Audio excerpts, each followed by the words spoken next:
Welcome to Indiana Sports Beat Radio, brought to you by the Hard Truth Distilling Company in Brown County, Indiana. So for the thousands in attendance and the millions watching around the world.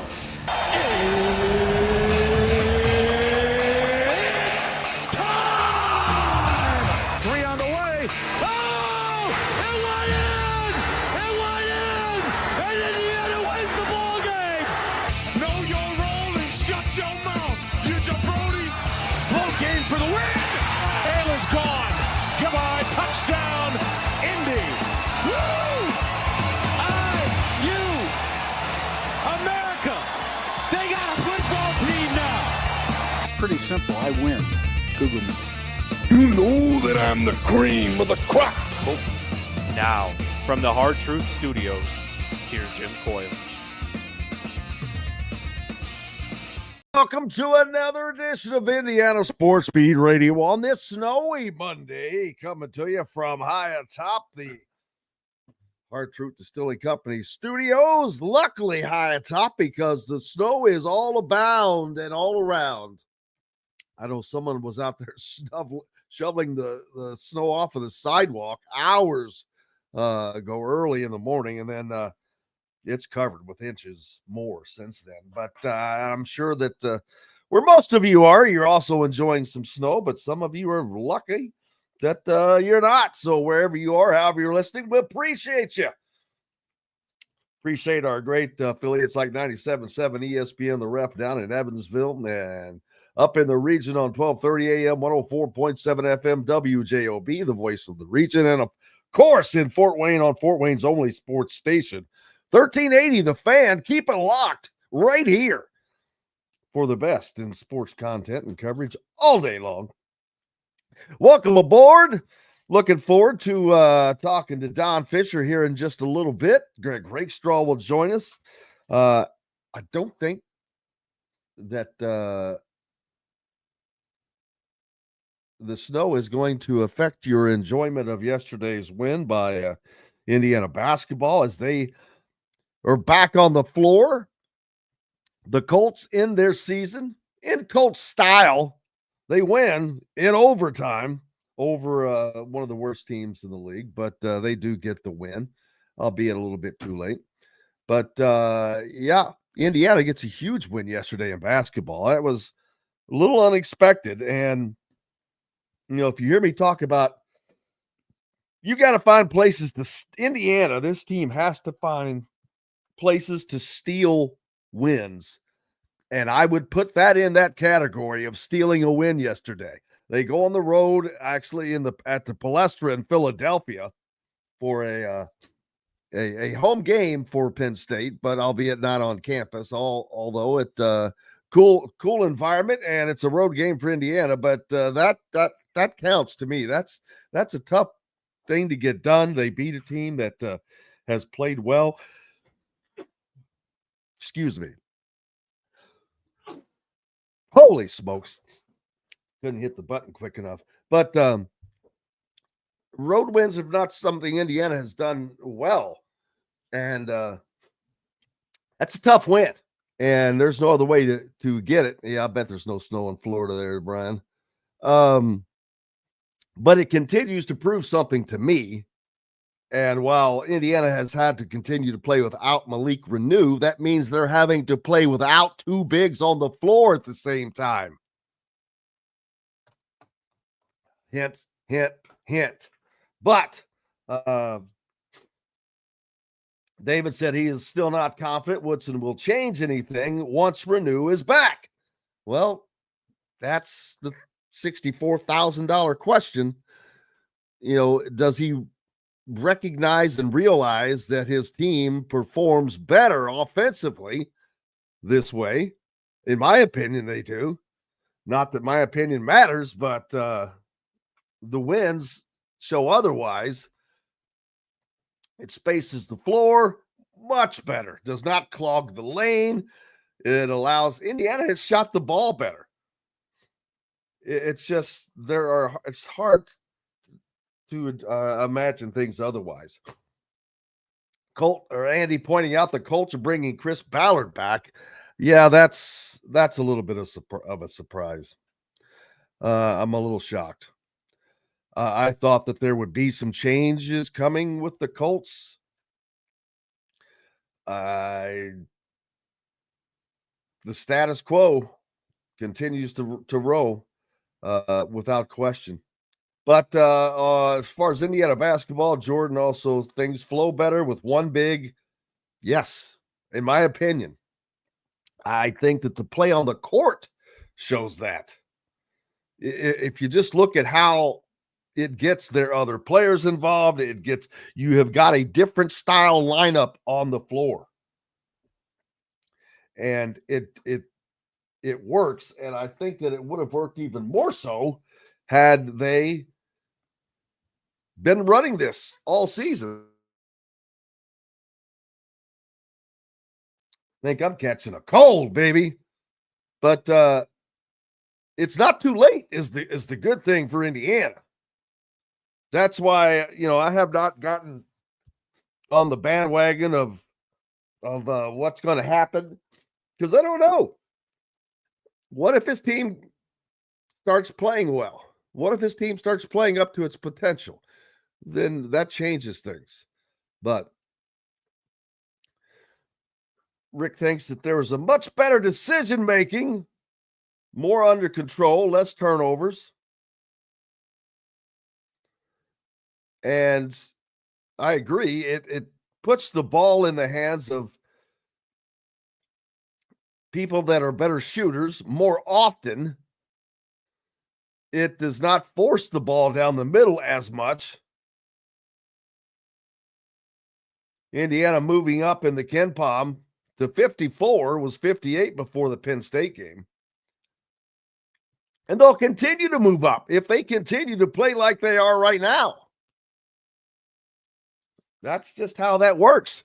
And they need to do that, because I just do not think, and I think that it has been proven, that offensively Indiana struggles the other way. But he was asked, as far as Malik's return, well, we don't know when that is going to happen. And speaking of which, let's hear what Mike Woodson had to say about that. Don't know when he's going to be back. It's kind of in medical's hand. I mean, he didn't tear up anything, but don't know when he's going to come back. I really don't. And I just got to follow the doctor's leads, and, he's got to do what he needs to do to get back when he can, but it won't be anytime soon. But there's no structural damage, right? As far as I've heard, yes, none. There you go. No structural damage, so it's more probably a sprain, something like that. He seems, pretty giddy. So I would imagine it's just a matter of time. Now, one would ask yourself, well, how much time does Indiana have? Well, I don't know that as hard as this is to say, and I don't, for fear of sounding ridiculous, has the loss of Malik Reneau, has it been noticed? And that's when you're asking that about a guy who produces points and rebounds. It's hard to imagine the answer to that question is no. But the proof is in the pudding. It forces Mike Woodson to leave guys in longer, certain guys, instead of swapping them out. It changes the offense incredibly. We'll talk to Don about this. I'm not sure Todd's going to be able to join us instead today, but Don Fischer joins us here at the top. We'll go ahead and take our first break so we can get to the man who called his first game in the Palestra, I believe. Not a lot of firsts for Don Fischer, but I think that one was, as yesterday's game was played in Philadelphia at the iconic Palestra. We're back with more Indiana Sports Beat Radio. Glad to have you with us from the Hard Truth Distilling Company studios right after this message. At Ben Davis Chevrolet and Ben Davis Ford in Auburn, we're your one-stop shop for all of your automotive needs. We have the area's best selection of over 300 vehicles, including new cars, trucks, vans, and SUVs. Plus a huge selection of pre-owned vehicles in stock. And if we don't have what you're looking for, we'll find it for you. We also have top-of-the-line service and parts, plus a collision repair center, and we're competitively priced on everything. For sales, service, collision, parts, and more, we do it all. Come see us today or visit us online at bendavischevrolet.com and bendavisford.com. Enjoy healthy, delicious meals at home without the hassle with the Fresh Fork. Chef-curated, ready-made meals delivered right to your doorstep. Proudly fueling IU athletes and now available to you with a menu that's always fresh and diverse, from hearty proteins to fresh salads. The Fresh Fork empowers you to make better food choices without compromising. Let the Fresh Fork help transform your lifestyle for a healthier way of living today at thefreshforkonline.com. Use promo code RADIO20 and get $20 off your first order. Country living is just a swing away. It can be hard to find the exact home that fits your family's needs, so there couldn't be a better time to build a new home with Property Shore Construction. Now building exclusively south of Bloomington within the Stonecrest Golf community. Choose from one of the gorgeous Stonecrest Signature Series house plans. We have several lots available with scenic views of the golf course. Contact Amy Rhoda with Revesco Real Estate for additional information. 812-583-0919 or go to mystonecrestliving.com. Ugly Grouper, located on beautiful Anna Maria in Florida, is the place to be, and not just because they have unforgettable meals, including locally sourced seafood. The Ugly Grouper has your favorite craft beers and cocktails, along with live music every day. The Ugly Grouper is family-friendly, able to host private parties, and has the biggest grouper you've ever seen. The Ugly Grouper is the place to be on Anna Maria Island, Florida. Tell them Indiana Sports Beat sent you. Go to theuglygrouper.com for more information. Located on 325 acres in beautiful Brown County, Indiana, Hard Truth Distilling Company is the biggest and the best craft distillery around. While Hard Truth is already known for producing internationally awarded whiskeys and spirits like Hard Truth's sour mash bourbons, sweet mash, and hard road ryes, as well as their cinnamon vodka and the always popular toasted coconut rum. Hard Truth Distillery offers so much more.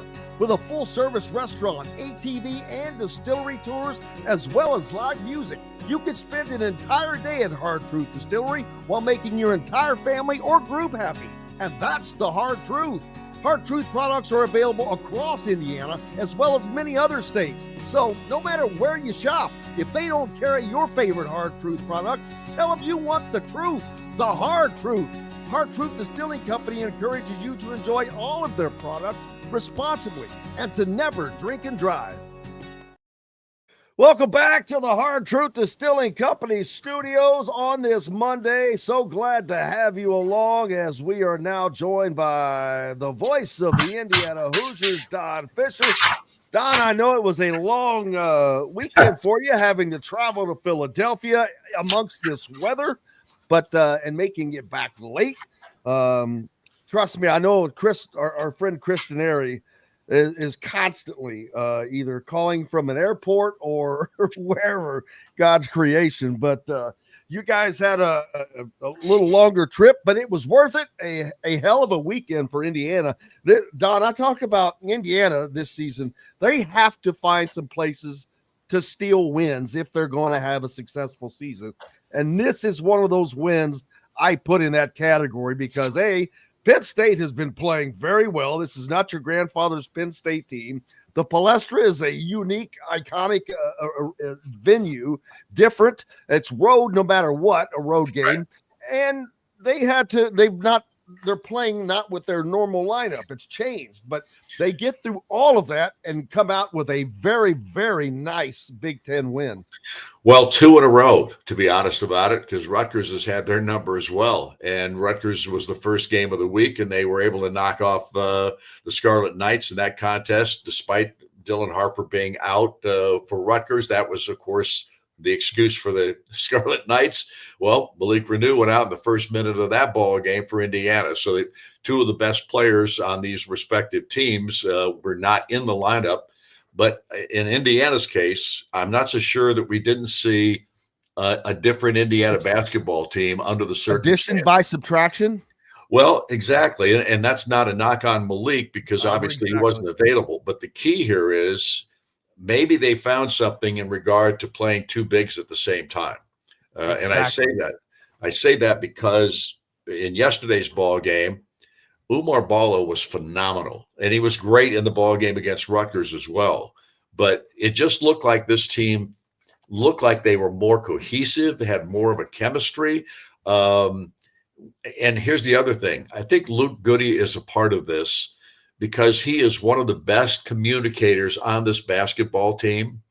I think Anthony Leal is another part of this because Anthony Leal is a communicator as well, a leader off the floor as well as he is on the floor. And to have two guys out there communicating all the time. And communication, people don't even talk about this very often about how important that is to a basketball team. But one of the great successes of all time was Bob Knight's teams at Indiana University when he was the head coach. And he constantly talked about how you've got to communicate. Everybody's got to be talking. And if you weren't talking in practice, you got yelled at and you got sat down. You had to communicate. And it looked to me like in the last two ball games, we've seen more communication from and spearheaded by Goody and by Trey Galloway and Anthony Leal. I don't think Trey is as vocal as some of these other guys, but he's smart and he knows what to tell these other guys when things aren't going well. I just think right now that maybe Indiana has found something different than what we've seen in the past, and we'll just have to wait and see if it plays out that way. I could not agree with you more, and I've talked about that wholeheartedly. In both of these games, Indiana forced to go to a one big scenario, but that has completely changed this offense because it has opened it up to be much wider. It opens up the paint, opens up the lanes, opens up the passing lanes. It opens it up for everybody. I mean, you have players like Luke Goody and Mackenzie Mbako. Mackenzie Mbako really flourished in this game yesterday. 20 points, 7 of 13 shooting, 4 of 8 behind the three-point line. Let me say that again. Indiana shot overall as a team 39%, Don. This is the second game in the row that Indiana has blistered the three-point nets, and that is not something that I can remember seeing in quite some time. Yeah, it just looks like if the ball goes inside, then the floor is spread out. I'm not an X and O guy. I'm just not. I just know what I see. And to me, the chemistry, the communication, and the spacing on the floor was just different without two bigs on the floor at the same time. And again, I'm not a coach, so I'm not going to go there in that context other than to say what I saw out of these last two ball games was a better team basketball, That's not to talk about individuals or anything like that. It just looks like it was more cohesive and things flowed so much better. Very much so. I agree with you 1,000%. Everything you're saying, and for the second game in a row, Indiana leads in an offensive rebounding, which is huge because 17 second chance points in the last game. I can't remember, but 34, like 35. Yeah, it was way up there. It won the game along with the 3-point shooting. Yeah, so 34 to 8. This is opening up so many different avenues for Indiana to be better at as a team, in my opinion. The rebounding has gone up, and to go on the road and do this against a team that has been playing well, team that's beaten Purdue. This was a hell of a win, and it's 2 straight good wins in a row for a team. I think both of these wins go in the category of stealing a win because without when Rutgers came in, as you mentioned, they've had Indiana's number. They did not have Dylan Harper. So, hey, you got to take advantage of what you get, and they don't have to go to New Jersey and return that game. This is going to be crucial, I think, in how their season is determined. No question. All I can tell you at this juncture is we saw a transition here in the last two ball games. It looks like the right formula has taken place. And if that's the case, we will see an Indiana basketball team that's much different than we saw the first third of this season, because Indiana didn't dominate anybody in the first half of the season or the first third of the season. I mean, the mid-majors that they faced, everybody gave them a tussle. There just weren't any real dominant performances. And without question, you've got to find some of those. You've got to get some quad one wins now. And I think Penn State was a quad one win, at least at this point in the season. Yes. I guess I think that's their first. Is that not their first? I think it probably is their first. Yes. I don't think there is any question about that. So all of these things play into it at this juncture, but what we've seen in 2 ball games in a row now is really special in my mind. And we'll see how it plays out this week. We got 2 more games coming up with USC on Wednesday and then on Saturday with Iowa. Yeah, and these, I don't mean this to be a negative, but if you're looking, I think that it appears Bryson Tucker may have hit the freshman wall. He has really played so well and performed so well, but his last few games, he's not been what he had been. I'm not sure where that comes from, but we see that a lot with freshmen. You had some early success, and you've got to deal with the adversity, but he's getting through that. And while he's getting through that, Indiana's getting wins. So that is huge. No question. Look, this is a basketball team that has enough talent. It's got enough talent to be a competitor for a Big Ten title. They've got enough talent to do that, but they've got to continue to, evolve as the season goes along and be able to move the basketball like they have in the last 2 ball games, because the movement of the ball itself has been crucial in my regard, in my opinion, based on what we're seeing here out of these 2 ball games. And the ball has been moving. And I give Miles Rice all the credit in the world. He had a tremendous ball game against Rutgers and scoring the basketball. He comes back the next game and he just moves the basketball around, gets it where it's supposed to go, and they're going inside out here. All of a sudden, they're going inside out. Ballo looks like he owns the paint at this juncture in these 2 ball games. So it just looks more cohesive, more chemistry. Everything seems to be flowing differently than it has prior to these last 2 ball games. Yeah, and it's hard to imagine if for Umar Ballo, who has played like a beast, 25 points yesterday, 9 of 15 shooting, 7 of 11 at the free throw line. That's like 100% for anybody else. I mean, like, hey, that's a hell of a job for him. This guy has fought hard to get there. 13 boards, 25 and 13, and 3 assists to go along with that stat line. His stat lines have been phenomenal. I don't know if it's part because of the recent, whatever you want to call it, suspension, whatever, but I'm sure that may have had a little effect. But being in there alone and getting the ball, being the only big guy, seems to be working for Indiana with him. Well, it's going to be interesting to see how when Malik comes back, to see how it's played. We'll see how it all goes from that point forward. But and I don't know when Malik's going to be back, but I think he's probably still going to be rested probably this next week. I think I don't know that factually. I'm surmising here. I just played a clip from Mike Woodson. It says that he does not know when he's going to be back. He says, I don't expect it, anytime soon, but there's no structural damage or anything like that. So It sounds like it's a sprain strain. Let's not push this, because would rather have him for the bulk of the season than a particular game coming up. Yeah. It'll be interesting to see how it's played once Malik does come back, Bill. I think that's going to be the interesting scenario. Yeah, I agree. And one would hope, I know that Indiana fans are hoping that the realization of how successful this has been so far. Miles Rice has also been an unbelievably stabilization point, an anchor. He is really kind of coming into his own. He 9 points yesterday, just 2 of 9 shooting, 4 at the free throw line, 3 rebounds, 4 assists, but he is getting better at the position. But I also think that this type of offense helps with that. Everything is helping. It's just like it's a chain reaction, but it's a positive chain reaction for Indiana. No question. Like I said before, chemistry is a huge thing. Communication is just as big as chemistry is. It's all about team. And right now, this team is flowing, and we'll just hope it continues this week because both these ball games are very winnable coming up against Southern Cal and against Iowa on Saturday.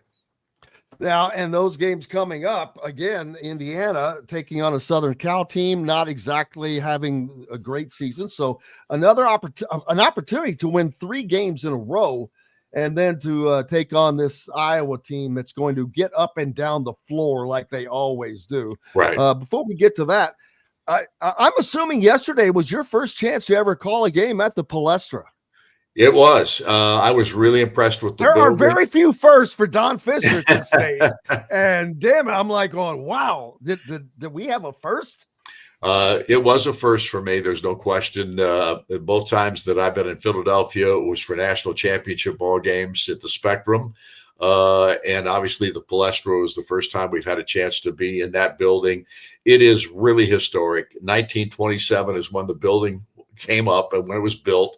And it has hosted thousands of college basketball games.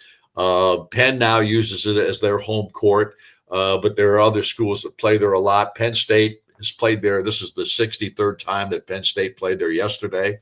Wow. And 3 times in a row against Big Ten teams. And they beat the other 2 teams that they played there, Michigan, I think last year, and Iowa prior to that, and then Michigan State, I think, in 2019. So this is and they don't play there every year, although I think Mike Rhodes has said he wants to play at the Palestra every year, 1 ball game a year, because of its history and the opportunity for kids to be a part of that. But that building reminded me a lot of Hinkle Fieldhouse. It's got the windows up above. It's not as big as Hinkle. I think it only seats just inside 9,000 fans, but it was really a tremendous facility for basketball. It still is, and it was loud in that building, I can tell you that. Yeah. Was it hot? Someone said it was hot. Yes. It was warm. I had a sweater on. I if I'd have taken it off, I would have probably not liked what I was going to see there. So, but no, it was warm in the building, but I thought it was going to be cold because of the weather we're experiencing here. Exactly. So at any rate, but no, it was a fun time. It was great to be there. And we had a great seat. We were right there down there on the floor, and we were across from the benches, which is my favorite place to be. Yeah, it says the internet says Hinkle holds 9,100, Palestra 8,700. Pretty close. Now, at least it wasn't Duke. Let me tell you. What? Let me tell you about Hinkle, though. Hinkle at one time had like 17,000 seats. Yeah. Oh, yeah. They reconfigured that thing. Yeah. Exactly. So it's been reconfigured 2 or 3 times actually since I've been in Indiana.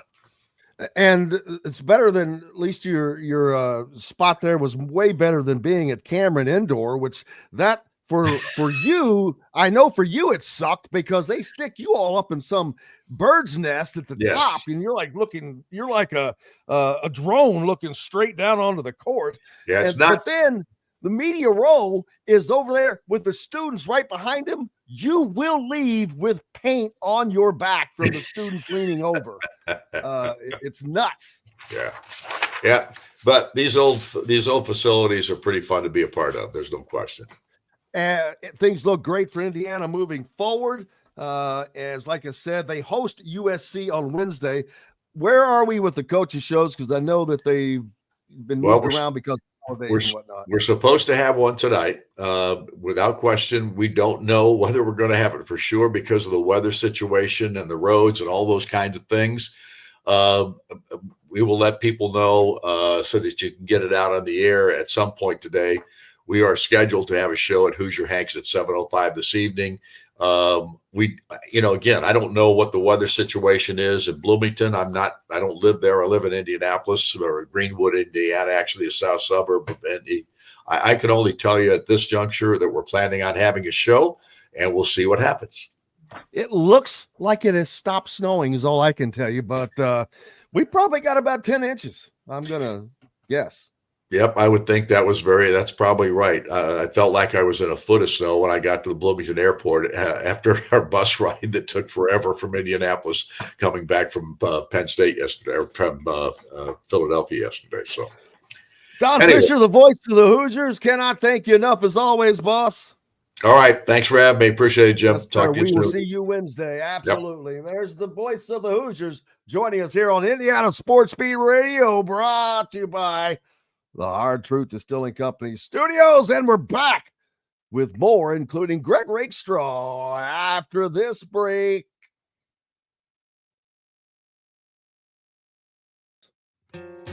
Located on 325 acres in beautiful Brown County, Indiana, Hard Truth Distilling Company is the biggest and the best craft distillery around. While Hard Truth is already known for producing internationally awarded whiskeys and spirits like Hard Truth's sour mash bourbons, sweet mash, and hard road ryes, as well as their cinnamon vodka and the always popular toasted coconut rum. Hard Truth Distillery offers so much more.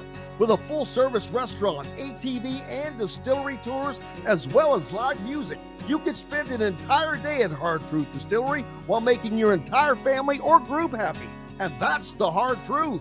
Hard Truth products are available across Indiana, as well as many other states. So no matter where you shop, if they don't carry your favorite Hard Truth product, tell them you want the truth, the Hard Truth. Hard Truth Distilling Company encourages you to enjoy all of their products responsibly and to never drink and drive. When it comes to apparel and promotions, Freethink has you covered, literally, whether it's 24 or 200 shirts for sports leagues, businesses, or groups. Freethink Apparel and Promotions can also create your very own merchandising store. Freethink Apparel and Promotions did it for Indiana Sports Beat Radio, and they can do it for you. Whether it's screen printing, embroidery, digital printing, promotional products, vehicle wraps, or anything else under the promotional line. See what Freethink Apparel and Promotions can do for you at freethinkapparel.com. Know a team or group needing a fundraiser? Boost Fundraising raises more money faster and offers the most unique and user-friendly online fundraiser in the nation. Your team receives personalized fundraising pages for each team member. Free team-branded promo gifts shipped to each donor. Boost Fundraising does it all. Sports teams, marching bands, charity causes, and community groups. Go to boostfundraising.com and be sure to enter the promo code COYLE, that's C-O-Y-L-E, to receive a discounted fundraiser. If you're looking for a home in the Indianapolis area, you need Cheryl Sizemore from RE/MAX Advanced Realty. Cheryl Sizemore has over 2 decades of experience, and that could be the difference in getting the home you want in today's tough housing market. Reach out to Cheryl Sizemore from RE/MAX Realty at cheryl@indiehomepros.com or 317-701-0838. 317-701-0838. Let Cheryl Sizemore help you find the home you want today. At Ben Davis Chevrolet and Ben Davis Ford in Auburn, we're your one-stop shop for all of your automotive needs. We have the area's best selection of over 300 vehicles, including new cars, trucks, vans, and SUVs. Plus a huge selection of pre-owned vehicles in stock. And if we don't have what you're looking for, we'll find it for you. We also have top-of-the-line service and parts, plus a collision repair center, and we're competitively priced on everything. For sales, service, collision, parts, and more, we do it all. Come see us today or visit us online at bendavischevrolet.com and bendavisford.com. Welcome back, Indiana Sports Beat Radio, here on this snowy Monday. I hope that you're staying warm, or you got somebody else that will go out and shovel the driveway. Greg Rakestraw, the voice of virtually everything, joins us here on the program today from ISC. How are you, sir? I'm doing good, and as I can give you the dining room forecast, the snow has resumed here in Broad Ripple. Oh, has it really? Thank God. Yes, it has. Well, at least. But that's on the kind of the northwest or northeast side, right? So we are right next to Butler, so due north of the circle. So we're about 6 miles north of downtown Indianapolis, and for us, it has just been snow. So no ice, no sleet, nothing along those lines. And folks that are just listening, I am filling time while Jim goes and looks out his window to see if it's snowing where he's at right now. I had to redo the shades because earlier I just said, well, it looks like at least it has stopped. But now, as soon as you say that, Mr. Snowman, it has resumed. I'm thinking we got about 10 inches in total. because I haven't gone out. I can believe you me on that. I did get the snow shovel ready, but luckily someone was out taking care of that on the sidewalks early this morning. I happened to be up like extraordinarily early, and I'm like, man, you're wasting your time, dude. And as I knew he was, because it looks like there's another 4 inches on top of what he cleared off, but that's okay. Couldn't come at a better time. Beginning of the week gives you time to clear stuff out for any games that are coming up, and it did not impact the games of this weekend. No, it did not from a high school standpoint. Obviously impacted the Colts game yesterday in terms of the crowd.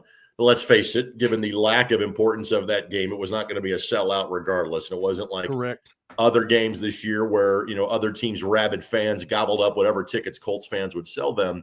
Not the case for the Jacksonville Jaguars. So my best bet yesterday, somewhere in the vicinity of 30,000 were at the game at one point in time. And I think some of those folks decided to leave at a given time knowing what sort of drive they were facing to get home. We had one post-game caller that I know resides in Terre Haute, and I think it was a 2-hour commute back home when normally it's about 50 to 55 minutes, from the stadium, to Terre Haute. So those that went yesterday knew they were in for a long day back, and at least they got to see the home team get a win to wrap up the season. Yeah, as bad as things have gone, at least you end with a win, albeit an overtime win over the bad Jaguars. Right. But, the Jaguars team who fired their coach this morning, yes. Yeah, yeah, it is what. And then, of course, the statement has come out that Jim Irsay is backing both Shane Steichen and Chris Ballard, which there has, of course, been quick response to that. And I know you're in kind of a unique position. Sure. So, I haven't heard a lot of, the Shane Steichen, I've not heard a lot of complaints about him because you kind of have your hands tied in sorts because you're not bringing the players in. Chris Ballard probably doesn't have the nicest way is doesn't have as many fans as he once did in Indy after nearly a decade and nothing to really show for it. But nothing is going to change in that regard. We've already seen the fans responding. Pat McAfee isn't even getting in on that, but it is what it is, and they're going to run it back. So this is the ultimate debate discussion, and they are going to run it back. And I think this is if a cat has 9 lives, Chris Ballard's 9th season. Maybe that's a fitting analogy. This is it. You're on number 9, just because I think you're to the point of. Shane Steichen will be in year 3, but more importantly, Anthony Richardson will be in year 3. You're kind of getting to a point where you need to make a decision on Richardson. I think he showed enough where he gets an opportunity next year. But then at that point, then you would say, all right, we're going in a different direction with another young quarterback, bringing in a veteran quarterback, whatever the case may be. But I think now officially quarterback, head coach, general manager are all tied at the hip. And so the other thing that, we'll see play out over the next 7 or 8 months is just what does this do to the season ticket base? It's one thing from a football and ops standpoint to say, hey, it's time, we want to kind of keep the pieces together for one more year and see what happens. Is the fan base past that point? You get a lot of immediate social media reaction of, well, we're not paying attention on Sundays next year. Or I've been a season ticket holder since ... I'm not going to renew. Just how much the Colts filled out in the pocketbook. And kind of once you make the statement that Jim made last night, there's really there's not a way to walk that back, or at least not a good way to walk that back. But just what will the stadium look like next year? What will season ticket renewals look like in the offseason? Now that's the thing that we'll track from a dollars and cents standpoint over these next few months. Yeah, and their draft position, I didn't see it as it's between 12 and 15, something like that. Yeah, somewhere. I haven't even looked, to be honest with you, but this wasn't like 2 years ago, Jim, where you're talking about the difference in drafting 3rd, 4th, or 5th. You're talking about almost exactly where you were. I don't think there was much they could have done to have damaged their draft position yesterday because of, simply put, the number of bad teams there were in the National Football League. The Colts were a a not good team, but not a cataclysmically bad team, because they played a lot of them. That's who most of those wins came against this year. The way it worked out, the Colts beat a playoff team, the Pittsburgh Steelers, one that comes into the postseason on a 4-game losing streak. So, but yeah, Colts will be kind of, between in that 15 pick range, which is what they were a year ago.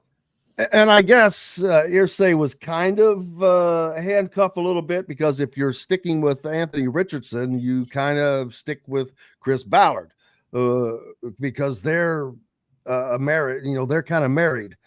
He's here because of him, and he believes in him, and so that's part of that. I'm definitely not trying to say, "Hey, well, this, that, the other." Man, that's it. I know that an NFL franchise is one of the most scrutinized businesses that there are. They look at more things than probably most big time businesses do. There are so many metrics, so many different stats, so many. It's a litany of things that probably half of which causes many problems as it does positives. Well, again, what the real feedback will be is that the paying customers speak with their wallets. And the example that we use locally is the fact that a lot of Pacers games were a ghost town for about 4 or 5 years. After the brawl and after the subsequent trade of Ron Artest, and that team was stuck at like the 35 win total. There were a lot of games that were name your own section night. The amount of Pacers tickets as a radio show host I had to give away in like 2007, 2008, 2009, it was substantial. I think at the time XL 950 may have owned section 222 at Gainbridge Fieldhouse because I was giving tickets away for those seemingly on a nightly basis. That is a tough hole to climb out of. And again, that's not Chris Ballard's concern. He's got to build a football team. But what that is that's the Irsay family's concern. They're the ones that see the receipts. They're the ones that cash the checks. And obviously, you don't often lose money in the National Football League, and I'm not saying they're going to. But, Jim made his statement last night, decided to keep the pieces together. Now I'm curious to see what the fan statement is going to be in terms of their willingness to buy tickets for 2025. We'll absolutely find out. Just quickly, the Borden and Lanesville girls basketball teams will have to reconvene to. Sure. So let me explain what happened here. So first of all, this game was played on December the 12th, and those are two of the best. Last year 1A teams. Obviously, Lanesville playing up in 2A this year because of winning the last two 1A state championships. They get bumped up for 2 years because of the success factor. There was an error made by the scoreboard operator, not by the official scorebook. And that's the important thing to delineate here. So not the last basket of the game, but the next to last basket of the game by Lanesville was credited as a 3 by both the officials as well as by the scorebook operator. The scoreboard posted it as a 2. And obviously, that's what was that a home game or a road that was game? A home game? Yes. And I may be related to the scoreboard operator, so I don't want to, I don't know who it is, but there's a chance I'm related. Very likely. I don't want to call them out or have trouble next year at family Christmas. And so Lanesville would score again. Scoreboard said 30-29. The scorebook reflected 30-30. Game was ended. Officials left the court. That for whatever reason, I was not there. This was not related to the officials. That hey, what shows on the scoreboard does not match the scorebook. The scorebook is what is official. If they did not reconvene, this would be a tie. The importance of this game is that it is for the conference championship. Those two schools are further ahead in girls basketball than New Washington, South Central, Crothersville, and Henryville. And so in order to not have a tie for the conference championship, these two schools have been working on a date as to when to get back together. They will get together on Saturday, January the 25th at noon, and they will put 4 minutes on the clock, and they will go back to the stats of that game. So if you had 4 fouls back then, you have 4 fouls now, and they will play in overtime 6 weeks after they met for the first time this year. I hope it goes to a couple of overtimes just because for the fans, for the players to get, just to get warmed up and loosened up for 4 minutes. It's crazy. But to make something positive out of it, they are going to be donating all ticket proceeds, $3, just $3 admission, to Champions Together, the IHSAA's Special Olympics program. So there you go. You can feel good about yourself in addition to going to watch a quick commercial of a ball game, maybe a cup of coffee. Who knows? What is up next in boys high school? There's a lot going on, man. There is a lot of, I know that Fischer's is the team kind of, but there are some teams that I think by the end of the year, Jeffersonville, one of those, when they get, completely healthy and rebounded, they're going to be one of those teams. This is going to be a fun year. Daggone it. Braylon Mullins is having a, my gosh, is he just, have they stenciled in his name on the trophy yet? They probably have the jersey made at this point for Braylon. And again, he is an obvious choice. He set the school record for three-pointers made with 198 for his career, with obviously 2 months of season left to go. Their schedule kind of reverts back to their normal schedule in the month of January. The best team they will play, actually, they'll play two good teams this week. Westfield is a regularly scheduled game for them. Actually, that's Westfield, Mount Vernon. I'm sorry. They'll play Mount Vernon on Friday. So that is the best team they will likely play in the month of January. It picks back up in February. Like, they've added Franklin Central, who is down, but still better than most schools that Greenfield normally plays.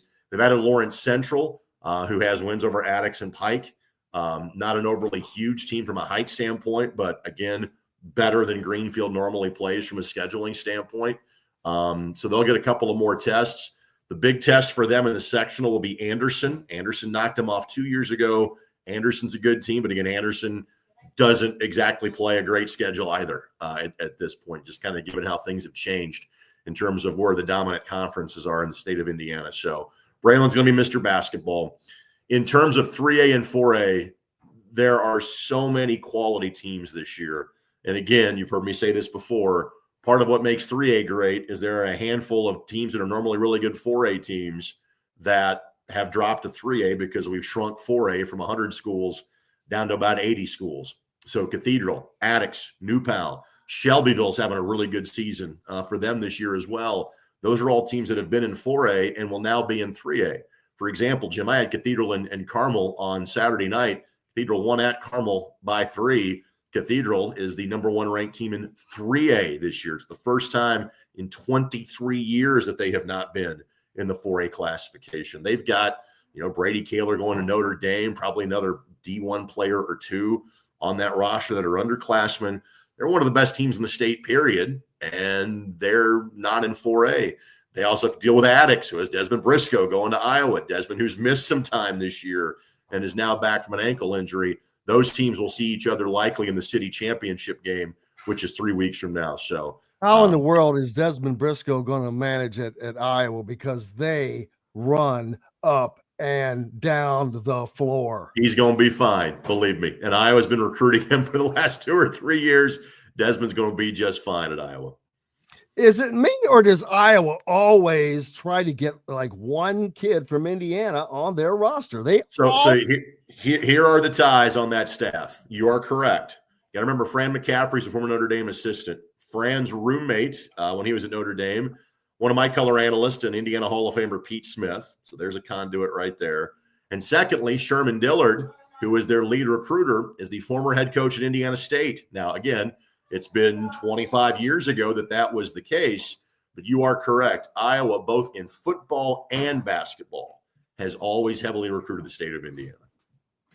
Yeah, it's just amazing and fun to see. What is up next for you, man?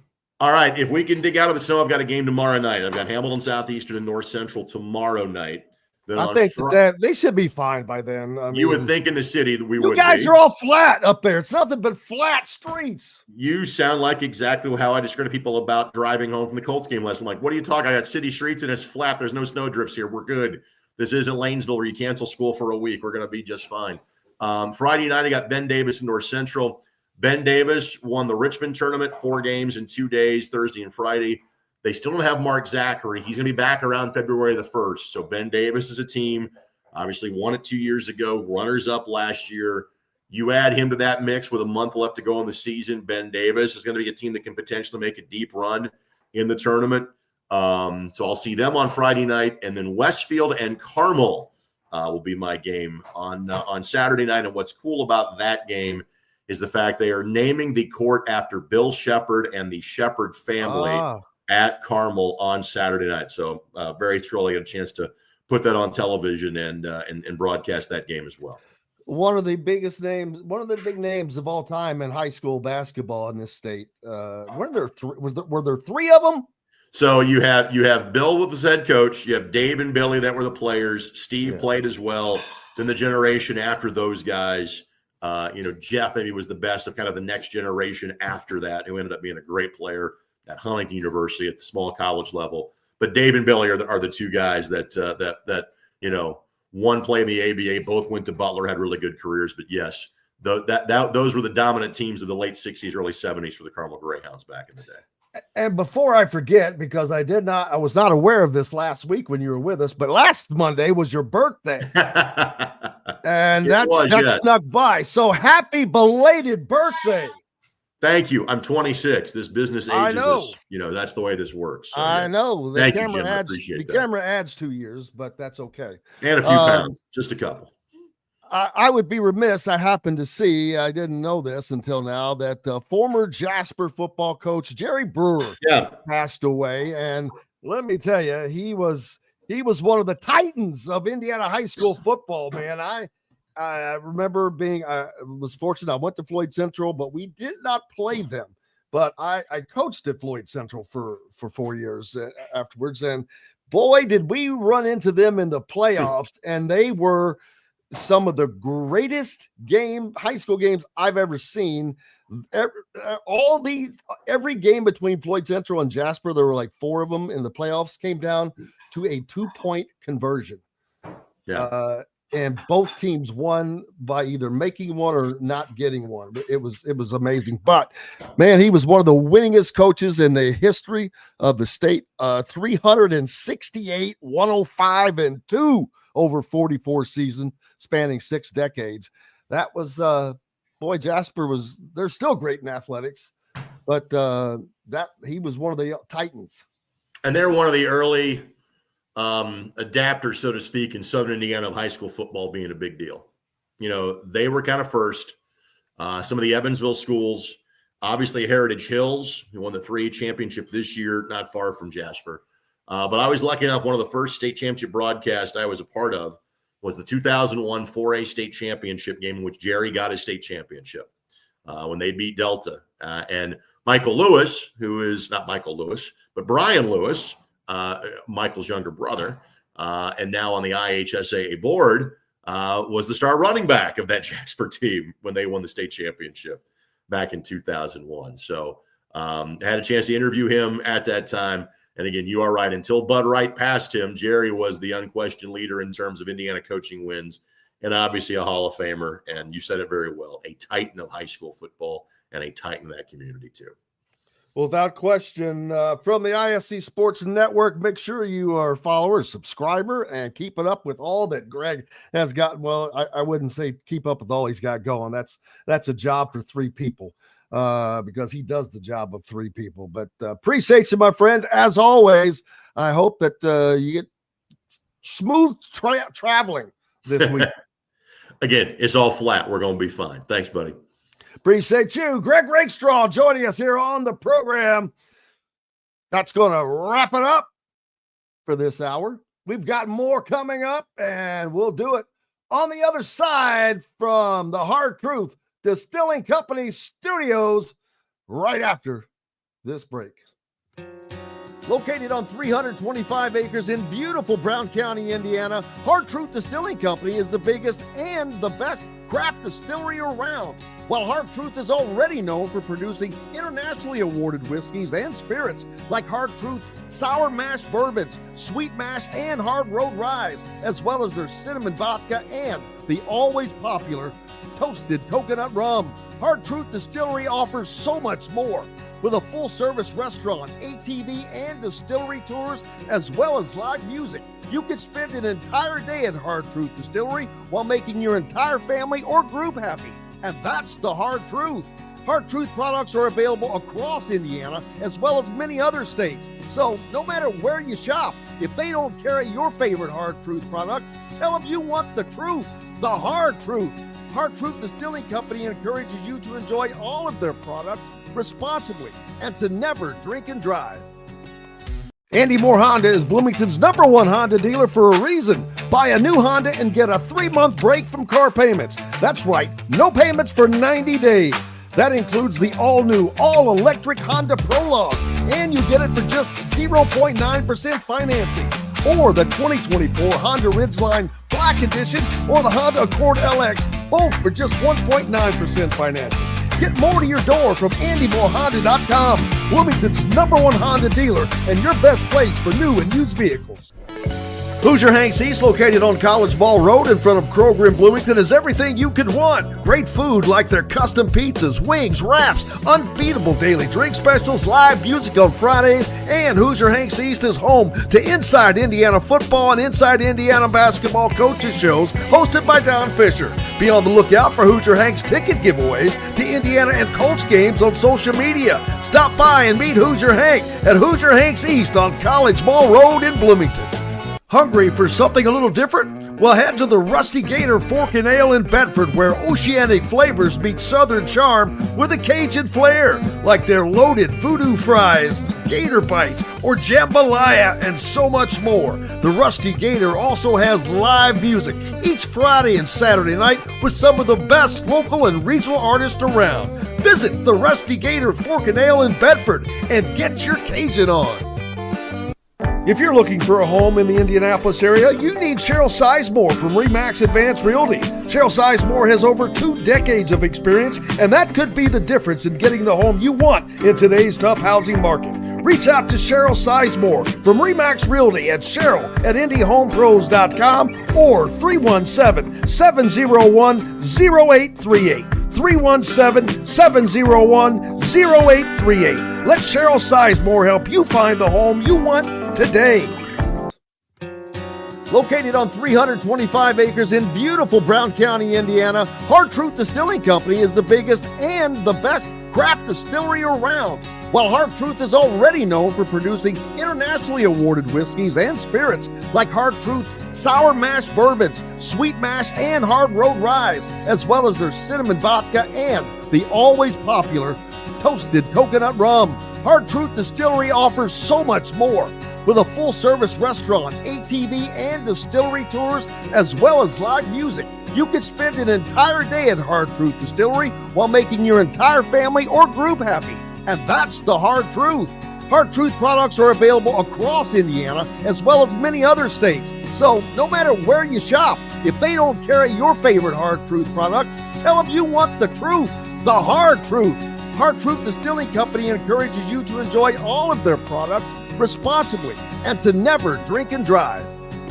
Coach, although he didn't fill the stat sheet, Miles seemingly had a good day. You wanted him to turn into that true point guard. Have you seen him develop into that?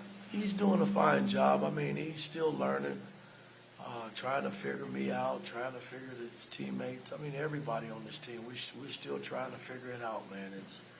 It's a day-to-day grind, you know, practice and then leading into the games, man. It's a lot of work that's got to be put in to make sure these cats are doing what they're supposed to do.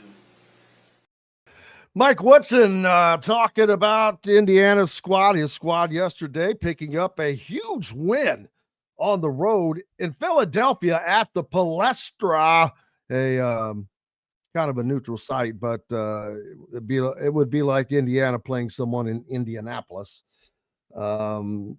But that's a big win for Indiana. It's an important win for Indiana. I cannot stress how important that win was, on top of the win over Rutgers, whether it was fortuitous or not that they were without Dylan Harper. It is what it is. Those are 2 wins. I can tell you, I did not have on my bingo card for Indiana. I did not have them beating Rutgers at home because that's like DeCourcy calls them, the most talented team in the Big Ten, and it's very possible after you saw what Ace Ace Baldwin did. He's on there's too many aces, but Rutgers has 2 potential top 5 NBA first round draft picks, and they play like it. But Indiana gets the win. Indiana goes to the Palestra and gets the win. And that is gigantic because those 2 wins could prove to be the difference in this season for Indiana making the tournament, of which I didn't see happening. From what the play that we had seen, there was no way that I saw that team going to making the NCAA tournament. Now, they've picked up 2 unexpected wins. They've been forced to play not only a different lineup, but a completely different style, a style that people have been virtually begging for. 1 big, not 2. And Don Fischer nailed it on the head. How will that be handled when Malik Reneau returns? Well, hopefully, surely, it's obvious that this is how this team performs best. The proof is in the pudding. They're going to play another game. They're going to go on the road. Let's see. Their next game is at home against USC. That's should be that's a win. USC sucks. Let's be honest. But Saturday, they travel to Iowa City, and it's going to be a different style, a game where Indiana's going to have to get up and down the floor.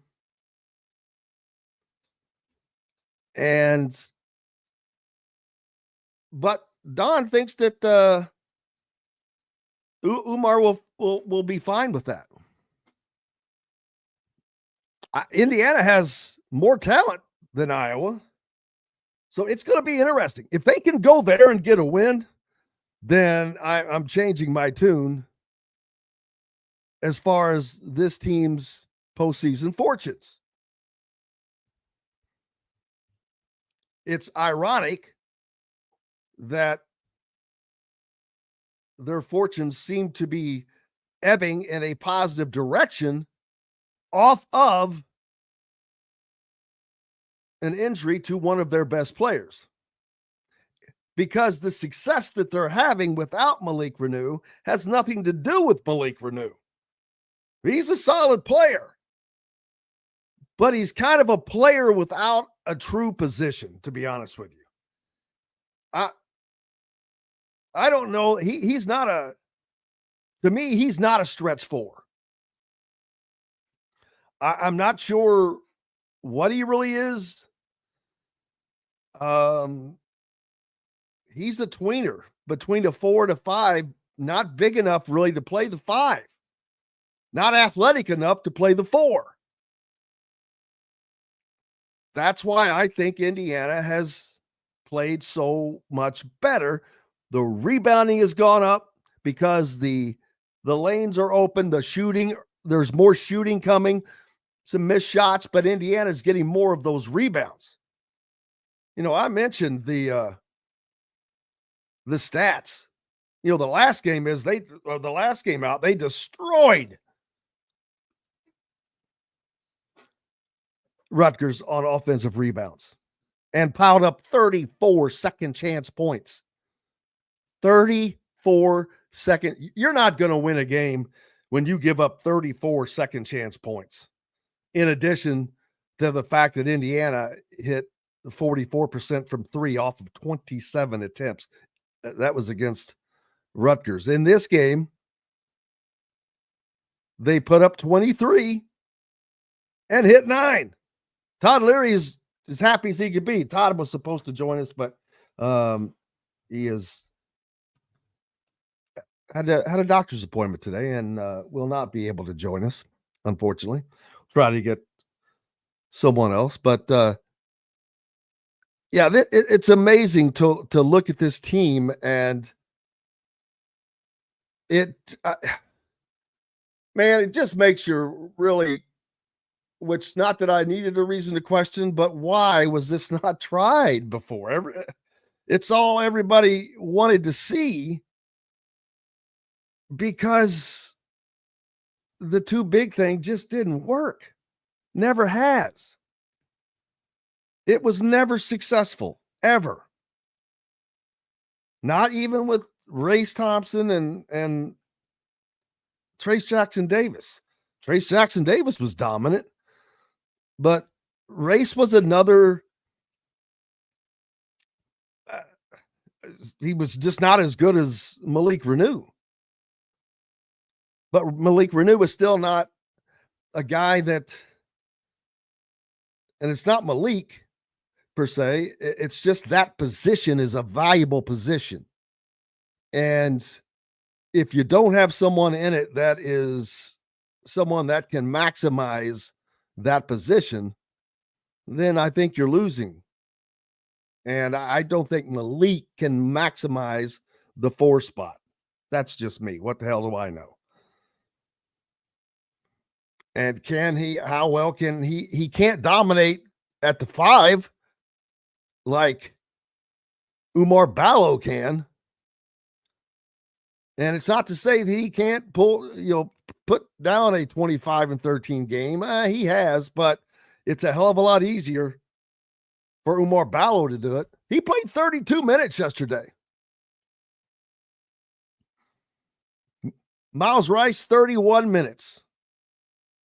Mackenzie Mbako, 31 minutes. Trey Galloway, 34 minutes.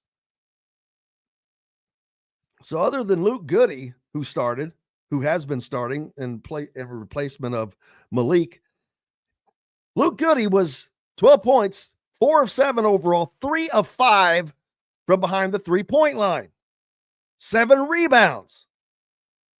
There's 12 and 7. But the difference, you're getting 3 of 5 shooting from behind the 3-point line, not 3 of 5 2-point shots. And yes, that's only 3 points difference, but it's more than that. It's momentum. It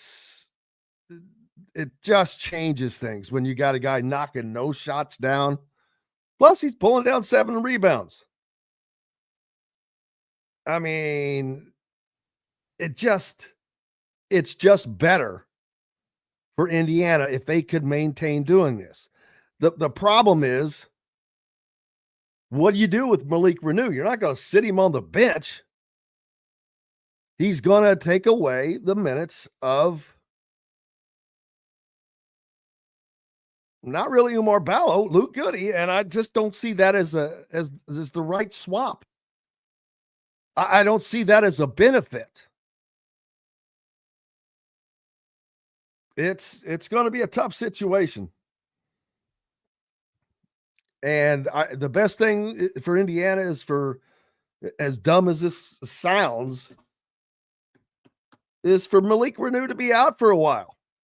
And it's nothing to do with Malik. Again, it's just the style. It forces Mike Woodson to play with the talent that he has. And then if Kanan Carlisle, and I'm not trying to be negative on players, that's not what I want to do here, but he's not exactly having a great go of it. He's been replaced as a starter by Trey Galloway, who played 34 minutes yesterday. Kicked in 8 points on 3 of 6 shooting, only 1 of 4 behind the 3-point line, 1 of 2 at the free throw line. He needs to hit both of those. The free throw shooting was pretty good, 16 of 22. Trey Galloway missed one, shouldn't have.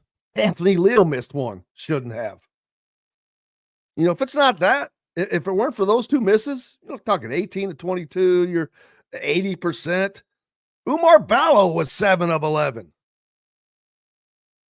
9 of 15 from the field, 13 rebounds, 3 assists. He made his money yesterday. And it's not that he can't earn his money. He has to be allowed to do that.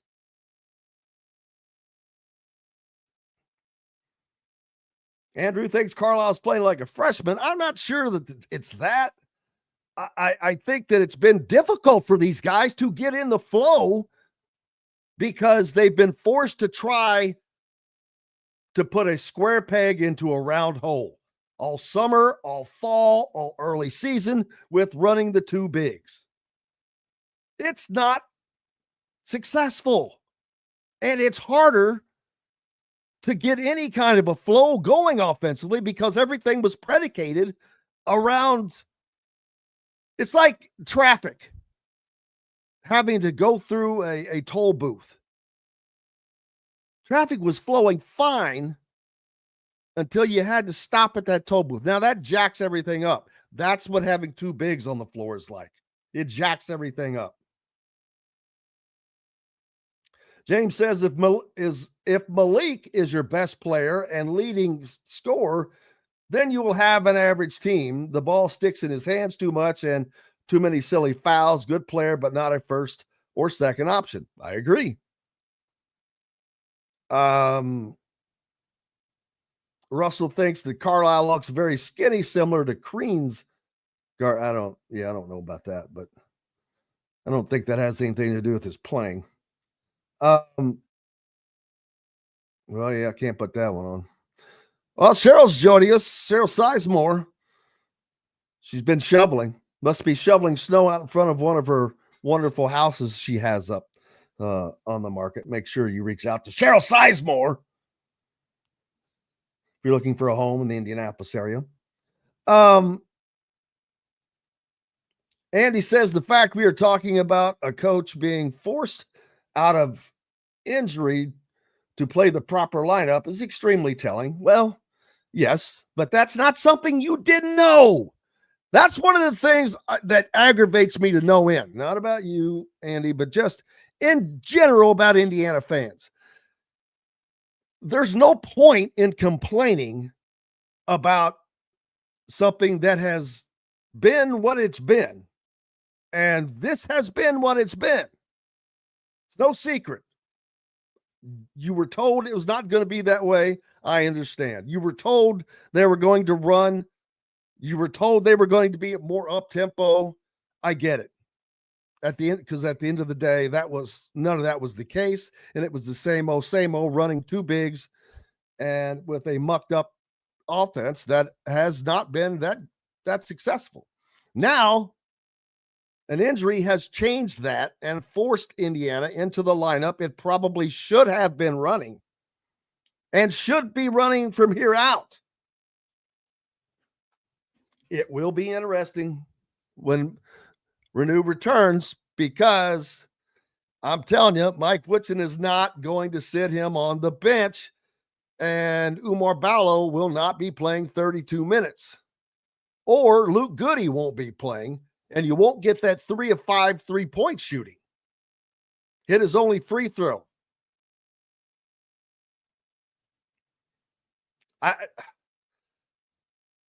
The rhythm this team is in, has been in, is something that they have never been in prior to in this season. They have looked good.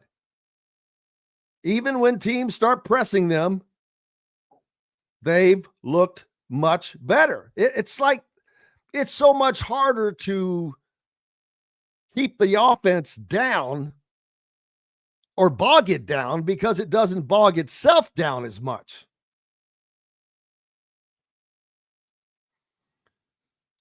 Tony V says it's 21 degrees in Whitehall, Michigan, behind enemy lines, but none of the snow that Indy's dealing with. Yeah, it's coming down. That's all right. Yes, that is the question we are talking about. Johannes says the Carlisle looks a little like CJ Gunn. Well, he's just a little lost, but I wonder if that has something to do with what we're talking about here. The inability to get into a flow. Now, he still hasn't been able to get into that. Also, Bryson Tucker. I mean, you don't want to jump on a freshman, but Bryson Tucker, as we've gotten into conference play and play is become more difficult, he only played 13 minutes. He did score a bucket. He was 1 of 4, 0 for 2 from behind the line, 3-point line, that is. Grabbed 3 rebounds, had 2 assists, but I don't know if he's hit a freshman wall or, again, it's just the change in the team chemistry right now, and he hasn't found that spot where he should be a perfect sub for, say, Luke Goody. It should be Luke Goody at that spot, and then Bryson Tucker. But Bryson has kind of hit that wall a little bit. Malik Reneau should not be the 4. He's not big enough for the 5. It's a weird situation. Brian says, yeah. That's no doubt about that. Fred says Carlisle and Tucker had impressive resumes coming to IU. Well, Tucker's a good player. Don't get me wrong. He's just hit a little bit of a freshman wall, but again, I don't know that is not being impacted by how this team has changed here of late. But maybe he's just hitting a little bit of a freshman wall. Blue Liner 7 in PA says that Malik definitely likes to slow the game down when he is on the floor. That is just his nature. So if IU wants to run a faster pace on offense, Malik just does not fit that offense. You would think, though, if he's in at the 5 for a little bit, that you can get up and down the floor. Jamie says the start of the second half really showed the ability that team has to play. They can be very good. I agree. This is a team that could be good. It could be better than it is right now. Had they been doing this already, they would be ahead of the game. Probably would not have lost at Nebraska. Maybe. We could have, would have, should have, a lot of stuff, but he says Caleb Banks is tearing it up at Tulane. No surprise. There were just too many guardrails on this offense, in my opinion, because of how it's set up. And yes, he is an absolute tweener. Johannes thinks that Leal should get significantly more minutes than Carlisle. Good defender, great facilitator. Well, he played 17 minutes versus Carlisle's 8. And in that twice as much time, he took 1 shot, had 0 assists, 0 rebounds, 1 point by hitting 1 of 2 free throws. If he, I'd have to break down the tape on his 17 minutes, but not much showing up on the stat line, but he is obviously a a solid player to have in there because of his knowledge, his experience. But you have to be careful who's on the floor. You can't put Anthony Leal and Carlisle and Tucker in at the same time. That if you do that, and with Hatton, all four of those guys combined for 3 points yesterday. I mean, the lineup is pretty much set now with Miles Rice, Luke Goody, Umar Ballo, Mackenzie Mbako, and Trey Galloway. Galloway and Rice, the only players that didn't hit double figures yesterday, but 8 and 9 points respectively. Rice just didn't have a great shooting day, 2 of 9, but he still ends up with 9 points. And you're going to take that. 4 at the free throw line. He grabs 3 rebounds, dishes out 4 assists.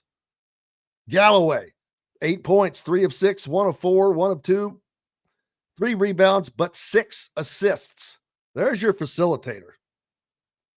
I mean, Galloway's doing a hell of a job facilitating the ball. He's not going to get 8 assists a game, but he's jumping 6, 8, 2. You'll take that.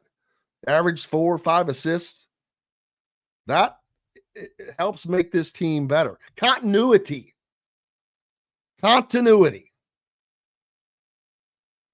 is what the team has to have. And I have to admit, Trey Galloway brings that. Miles Rice is starting to bring that. This lineup is really starting to do that. Indiana fans can only hope and pray Mike Whitson does not disrupt that upon the return of Malik Reneau.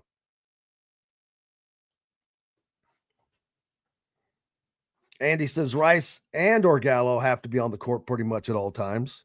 That's a fact. You have to find a way to split them some though, because you do not want Rice and Gallo to neither of them to be, one of them has to be on the floor at all times. I agree with that. Right now you have to have one of those two. Russell says Leo might do better this year in the Big Ten, but last year he got beaten many times off the dribble. Indiana does not really have a lockdown defender. That's something else. But it's not that their defense is horrible. But you got to do what you got to do, and you got to get it done. Fred thinks that Malik will play the same position. Then when he gets in foul trouble, they go back to 1 big and 4 out. Well, then that's going to put Indiana in peril of either being tied, being close games, being behind in games, and having to fight at the end, as opposed to grabbing command of a game and having to hold on. And this team has showed it can hold on better the way they are right now. Yeah, there are some guys that Leo can't guard. Well, there's some guys that a lot of people can't guard. But they found the combination. It's whether or not they can stick with it. Will they stick with it? That is up to one person, and you know who that is. It's man.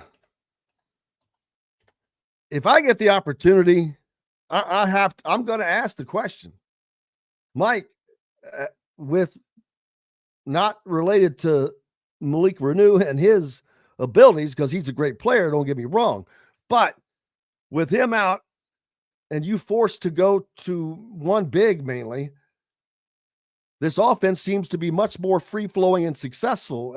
Have you noticed that? I think that's a question that if the opportunity arises, I'm going to ask it because I want to know. People want to know. Now, at the same time, I just will have to phrase that in a way that it's not negative about Malik. It's about playing those guys together because Malik is not a 4. He's just not. And so then you have less than what you need at a position. You've got the right guy at the 5, but not having the right guy at the 4 bleeds into the offense. It bogs it down. It's like putting syrup into a saline solution. It's not as smooth, man. Not as smooth.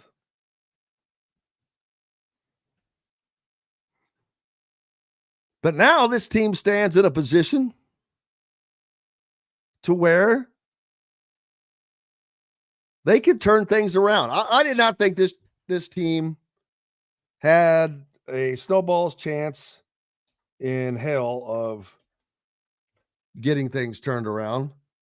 But I also didn't think that the lineup would change. And the injury has forced that. Right now, Indiana at 3-1, tied for second in the league with Illinois and Purdue. Two teams that are, I'd put Illinois above Purdue, although they've only lost one game, like Indiana. Purdue's 11-4 overall, though. Indiana 12-3. The Illini also 11-3. Michigan State at the top right now, undefeated, 3-0, 12-2 overall.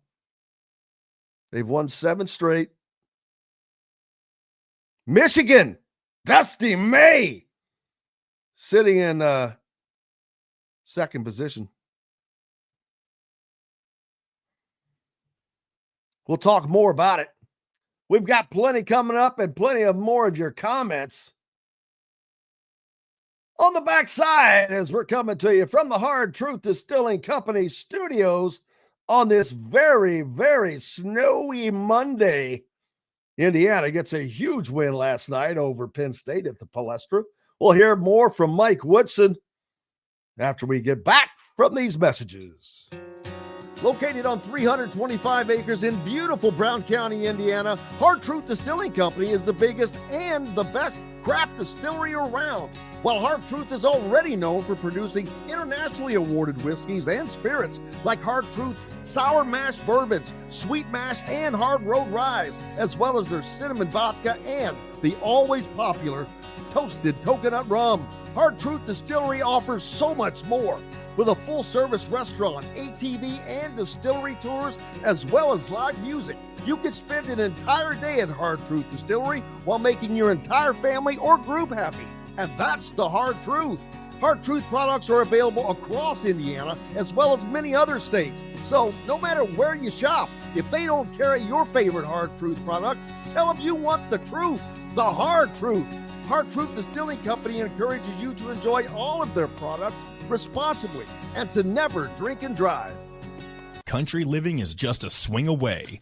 It can be hard to find the exact home that fits your family's needs, so there couldn't be a better time to build a new home with Property Shore Construction. Now building exclusively south of Bloomington within the Stonecrest Golf Community. Choose from one of the gorgeous Stonecrest Signature Series house plans. We have several lots available with scenic views of the golf course. Contact Amy Rhoda with Revesco Real Estate for additional information. 812-583-0919 or go to mystonecrestliving.com.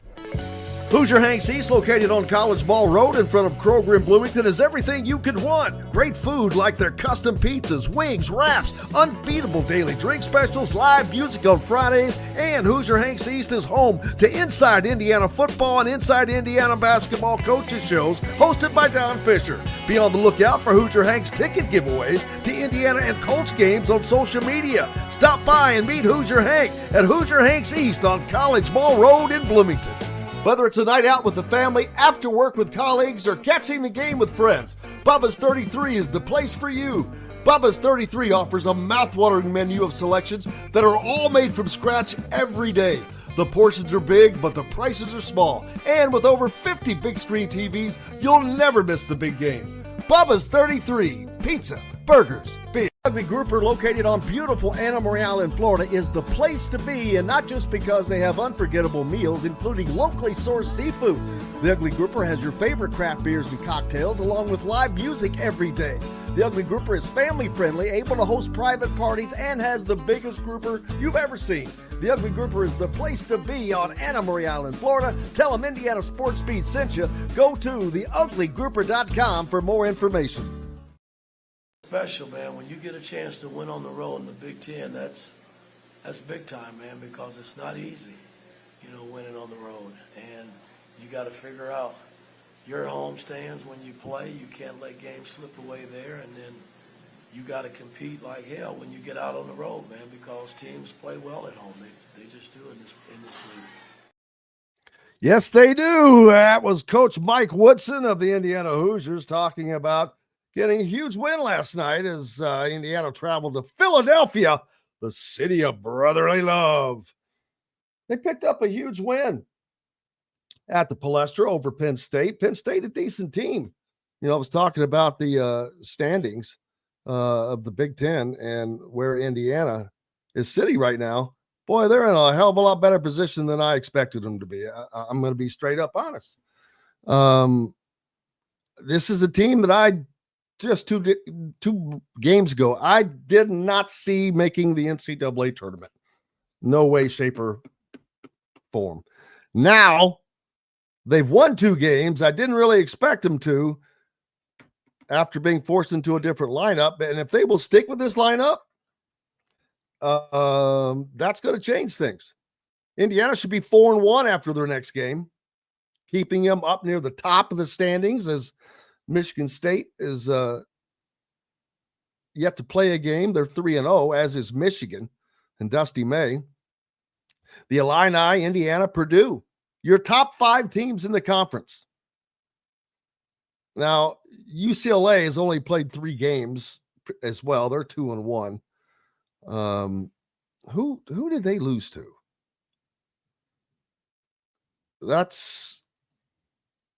Who did UCLA lose to? Nebraska. They went into Nebraska. Oh, yeah, the other day at Nebraska. Tough place to play, man. But UCLA also, before that, beat Gonzaga. They went up to – they have a win over – no, they lost to North Carolina by a bucket. But where's the game against They just went to Oregon and crushed them, but I don't see that game on here. Oh, there it is. I didn't realize it was that far. No. 73-71 UCLA at Oregon. I don't recall that game being that long ago. Odd. But either way, things have changed for me in the standings of the Big Ten. And who's going to do what? It's going to be a battle. Well, that's the one thing that is not changed, that has not changed and will not change, as the Big Ten is going to be a meat grinder. But I mean, there are a lot of teams that are not only good teams, when you have to go play them at their place, that's going to be hard. Think about, all right, let's say Indiana. And I don't know, I need to pull up their schedule because you don't have to go everywhere, but Michigan State, Michigan, Illinois, Purdue, already played Nebraska, UCLA, Oregon, Penn State, they just played. Iowa's coming up. Ohio State just played Rutgers. UCLA or USC's coming up.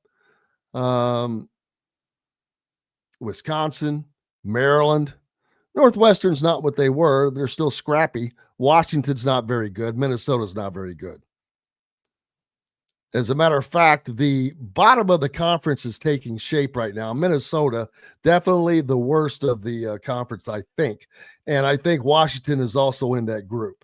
Now, Maryland is an I did not expect Maryland to start the Big Ten year 1-3. They're 11-4 overall, but they've lost 2 straight.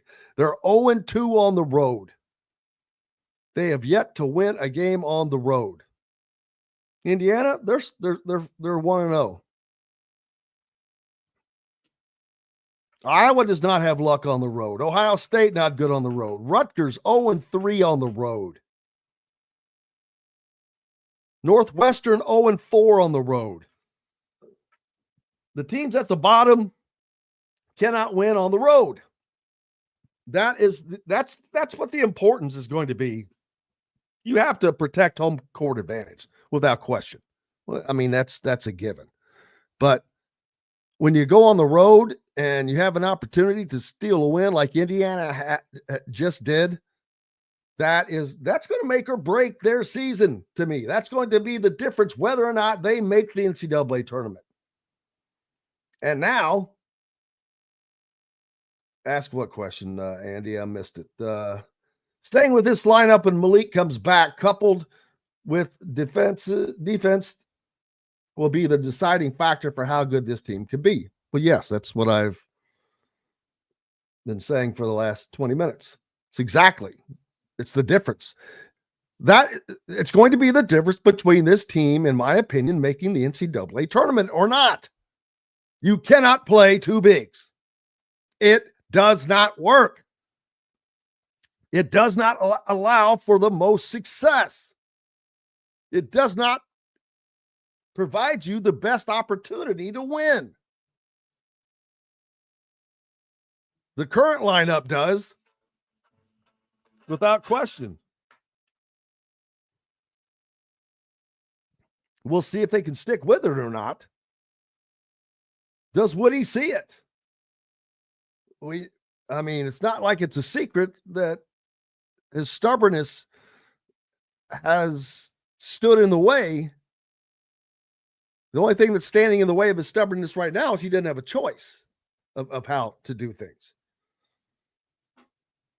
And being that he has kind of been along the way, will he break from that? It's just all there. Let's see. Who do they play? Penn State. USC. What time is that? 7 o'clock game. Hopefully we'll get back to getting the post-game shows going here at ASAP. Been a couple of late ones, and yesterday probably should have done one, but we didn't. Andrew says solid basketball the last 2 games. Well, yeah, there's that. Justin says they've shown small ball is working. It's not even small ball. It's normal ball. That's the funny thing is it's not small ball. You've got a 6'9" wing in Mackenzie Mbako. What's Goody? 6'6", 6'7"? 6'7" wing on the other side that is athletic, that can shoot the 3, that can get up and down the floor. And when Bryson Tucker, when he gets out of his slump, there's another one.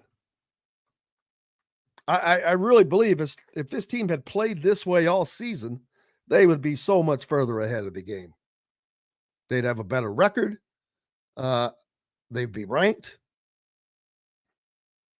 They would have probably given Louisville and Gonzaga a game.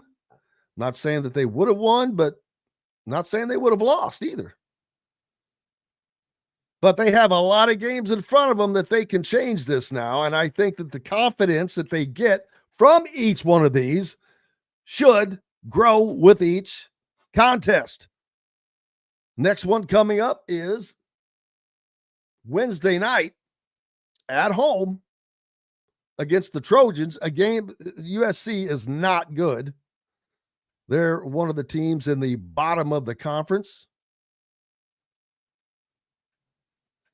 So that should be another win for Indiana. A test comes up Yep, they'll be tested Saturday at Iowa. That is going to be an interesting game. If they can go there and win that game, I would completely flip my thoughts on whether or not they're going to make the tournament and say that they now are going to make the tournament. If they can go to Iowa and win that game, I will completely flip to Indiana not being a tournament team to them being a tournament team. Because that would be another quad one win.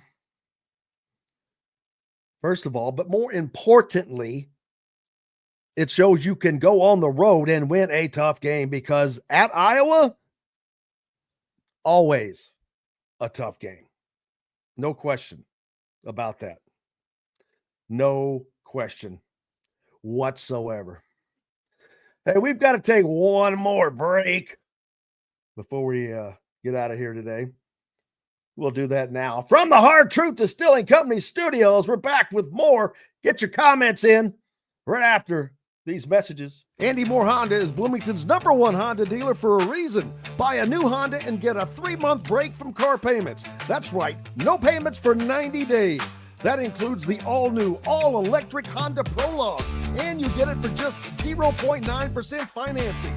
Or the 2024 Honda Ridgeline Black Edition or the Honda Accord LX, both for just 1.9% financing. Get more to your door from AndyMooreHonda.com, Bloomington's #1 Honda dealer and your best place for new and used vehicles.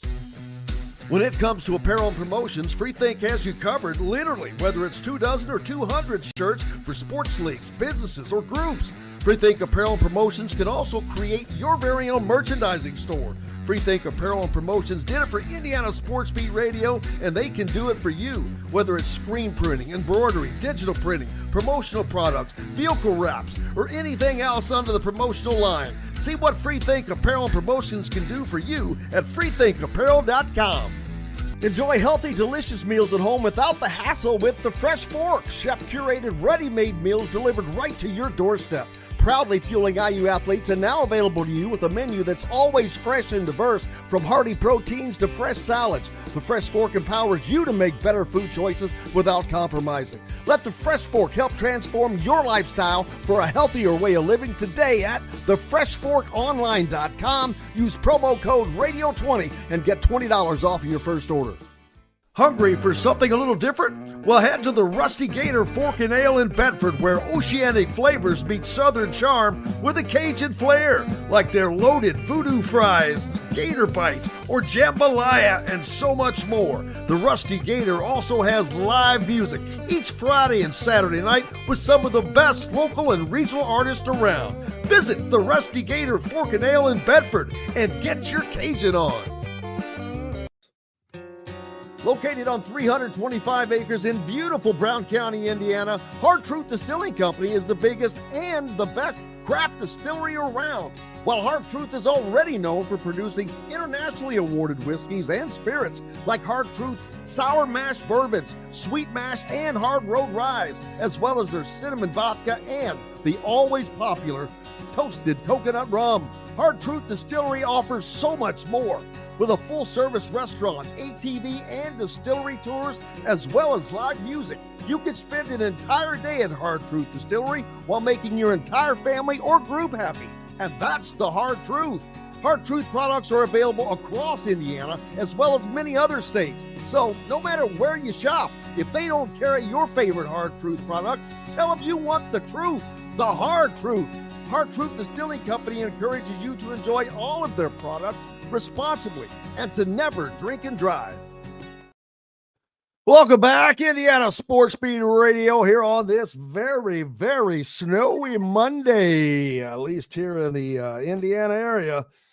I think we've gotten probably, I'm just surmising, around 10 inches so far. Looks like it has slowed down. I think it's finally supposed to stop, but no biggie. Well, we don't get these much anymore, but I guess good to have one every now and then. So, college football, Clemson fires its defensive coordinator. Don't see this very often. But Dabo Swinney has fired defensive coordinator Wes Goodwin, announced on Monday.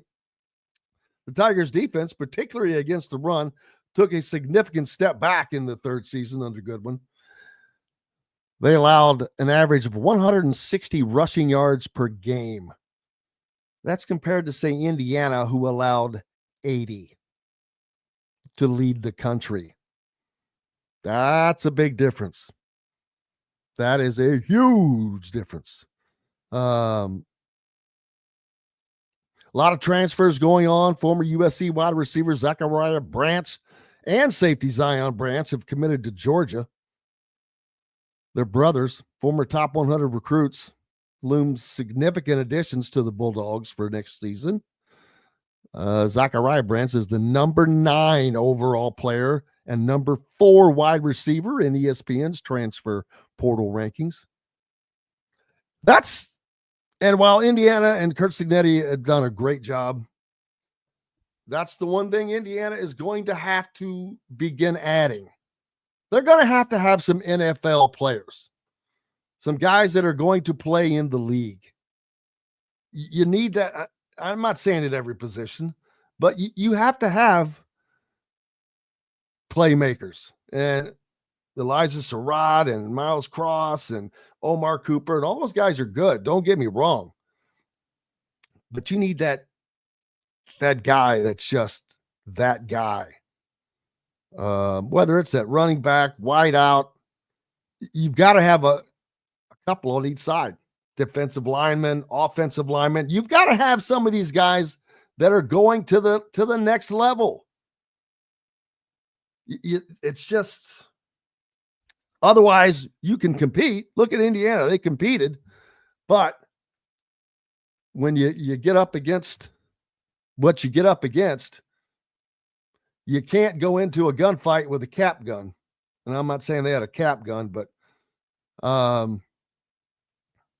wouldn't want to go into a duel with a 22 versus somebody who's got a 9mm.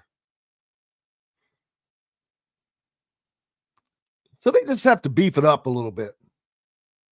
I'm not telling anyone it's something that they don't know.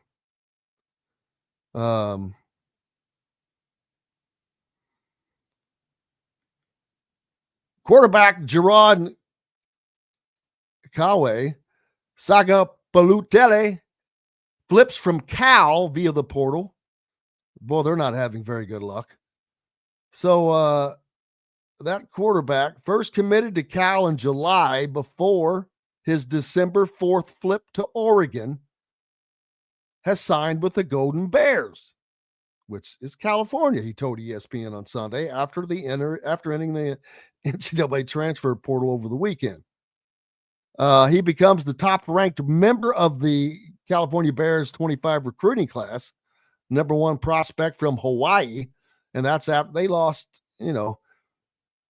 Fernando Mendoza to Indiana. His decision marks the latest twist in a dramatic cycle for the talented 2025 high school quarterback class, as well as a big-time recruit for Cal coach Justin Wilcox, especially, like I said, after losing one of the best quarterbacks in the country. But he placed a heavy emphasis on early opportunity and development throughout his recruitment, told ESPN that the bowl season experience with Oregon gave him a view of the Ducks' future outlook at quarterback, with 2024 star Dylan Gabriel out of eligibility. The Ducks are expected to lean on Dante Moore and Austin Novosad next fall. And there's another guy behind them, so he's like, I got to go elsewhere, which is the right move.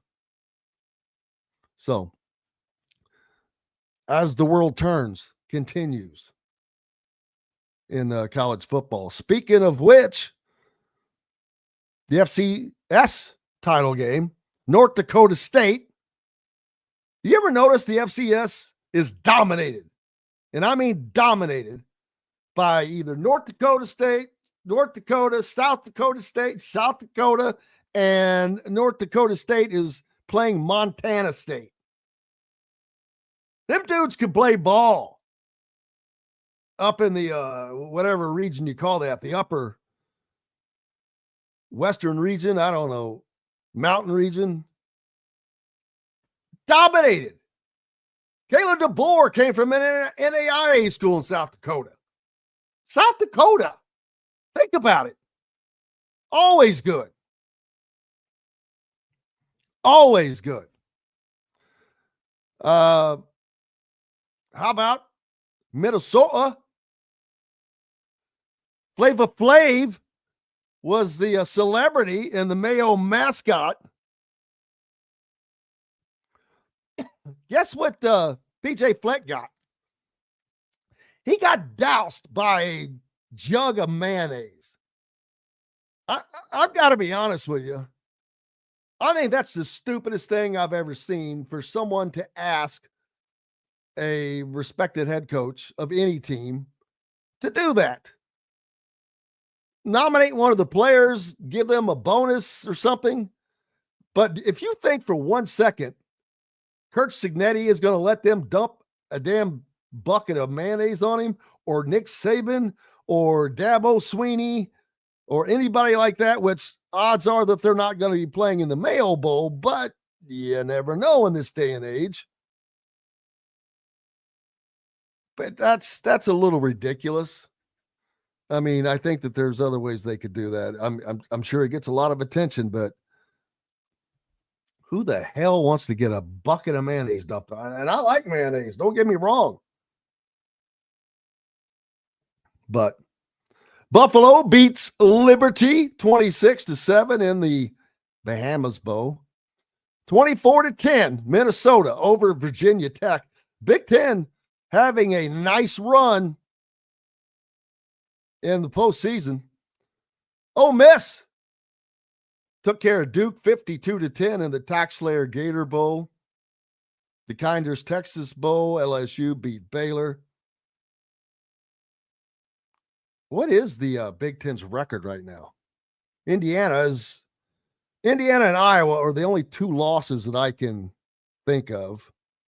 I'd have to go all the way through these stupid things to make sure I don't miss a team, because there are a lot of bowl games, people. A lot of scores. South Alabama won a bowl game. Good for them. Memphis. How about Memphis winning a bowl game? James Madison won the bowl game over the Boca Raton Bowl over Western Kentucky. These games have been a little bit. Just trying to go back over the Ohio without Curtis Rourke wins a bowl game. Let's see. Northern Illinois won their bowl game in 2 overtimes. Good for them. Arkansas State bowl game, nobody cares. Kansas State. Rutgers. Oh, man. Come on. Rutgers lost a tough one to Kansas State, 41-40. So Iowa, Indiana, and Rutgers, they have L's. But after that, it's going to be all uphill because you've got several teams with going to have multiple wins. USC, even USC won a bowl game. How about that? One of the weakest teams in the league. I wonder if I can get this done in time before we end. Nebraska gets a bowl win. So there's that. Let's see. Iowa State, Miami, nope. Miami, Colorado State, nope. East Carolina, nope. Colorado got beat badly in the bowl game. Kind of funny to see their season in that way. Iowa, doggone it, lost a close one. Shouldn't have lost that game. All right, so Michigan beats Alabama, and of course, man, Washington, daggone it, they lost a close one to Louisville in the Sun Bowl, 35-34. But Illinois picked up a win, big-time win over South Carolina. More importantly, that is over an SEC team. We're running short now of Minnesota, eh? Yeah, they got a win over VTech. So right now that puts them at 5-4 overall. But then you get to the CFP, and Ohio State has 2 wins right now. Penn State has 2 wins right now. And that gives them 1, 2, 3, 4, 5, 6, 7, 8, 9. A 9-4 mark in the postseason at the moment. And that can go up. I cannot thank everybody enough for joining us today. We're back at it tomorrow with the regular crew. We're going to be talking about some college football playoff action tomorrow. And, of course, more about Indiana basketball as well. Glad to have you guys along today. Go out and have or don't go anywhere. Stay in safe if you can. We're back tomorrow to do it all again. I cannot thank you enough. Until then, I am Jim Coyle.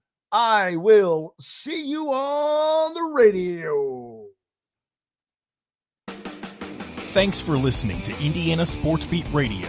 Be sure to subscribe to our YouTube page for more clips and team coverage of Indiana basketball, football, and more. You can also find full episodes and tons of other content on thehoosier.com. We'll see you next time for another edition of Indiana Sports Beat Radio.